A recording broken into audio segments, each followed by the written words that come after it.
Потому что военные задачи – это не единственный вызов, стоящий перед властью, в том числе и перед парламентом, который будут избирать 26 октября.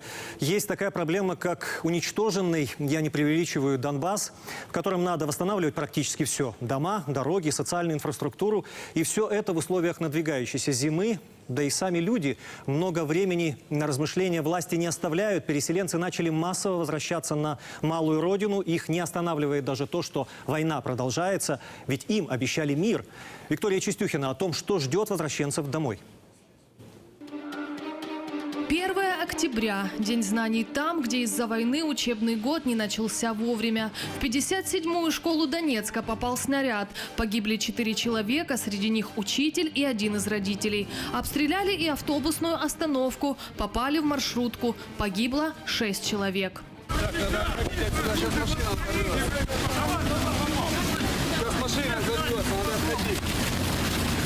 Где машина? Донецк продолжает сотрясаться от взрывов. И никто сегодня не может гарантировать безопасность жителям города. И несмотря на это, дончане массово возвращаются домой. Мне будет очень тяжело жить в другом городе. Ну, не в Донецке. В автобусах, которые отправляются из Киева, нет свободных мест. Семиклассница Аня мечтает вернуться в родную школу. Девочка 3 месяца гостевала у бабушки. Могла бы жить в Киеве и дальше, но ностальгия по родному Донецку взяла верх над страхом перед войной. Конечно, это страшно, но есть, конечно, надежда, что все нормализуется. Там все мои родные, и это уже не так страшно.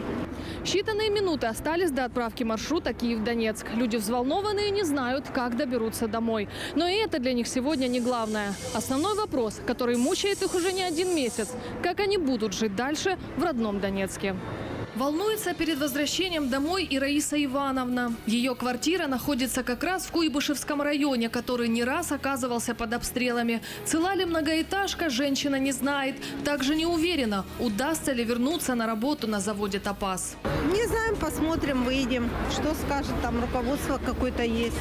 Я не знаю, пусть правительство думает, как оно будет нас защищать. Пока правительство думает, как помочь городу, ситуацию в котором оно не контролирует, все сферы жизнедеятельности Донецка на грани полного хаоса. Люди остались без зарплат, пенсий и соцобеспечения. Но несмотря на это, с удвоенной силой работают коммунальщики.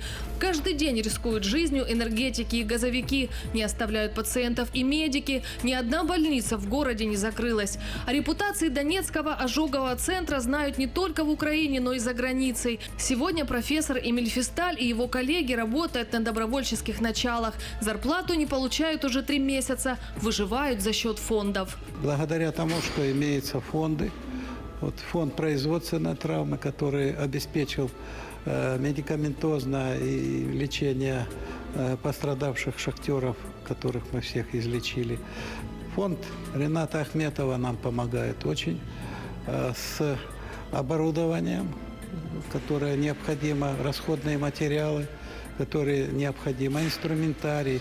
В Донецке сегодня не работает 27 школ в 3 районах города. Детей по мере возможности перевели в ближайшие учебные заведения. Тема сегодняшнего урока – украинские земли в середине 16 века. Педагоги работают по старой схеме. Историю Украины в 37-й школе преподает Дмитрий Ткаченко. Говорит, единственный, кто удержал от выезда из города – его ученики. Бросать как-то детей в свою территорию, в свою землю, честно говоря, не хочется.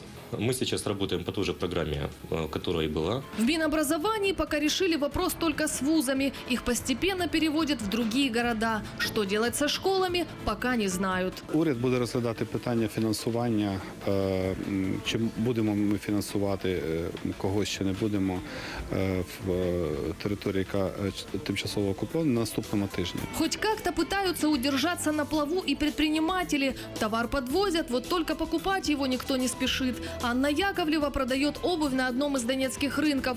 Говорит, люди не только бедны, но и напуганы. Очень мало людей, они все боятся приходить. Те, кто приходят, бегом и убегают сразу подобрать. Особенно, когда взрывы начинаются на заднем плане, это вообще... О том, как Донбассу жить дальше, Петр Порошенко говорит во Львове. Президент пророчит региону не только освобождение от террористов. І завдання по Донбасу нелегке. На Донбасі знищено 50% інфраструктури. Знищено 42% промислового потенціалу. Затоплені шахти, зупинені домини, зупинені коксові батареї по цехімзаводу. Але мої поїздки по світу дають мені впевненість, що як тільки Донбас буде звільнений, ми дуже швидко наберемо донорський спецфонд. І ми дуже швидко відновимо промисловий потенціал Донбасу. Тільки не відновимо старий, а побудуємо новий. І це буде новий, сучасний український Донбас.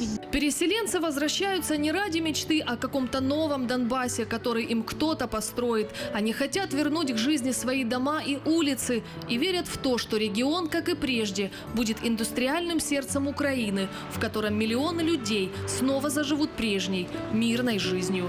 Виктория Чистюхина, Алексей Гриценко, Дмитрий Стрибулев. События недели.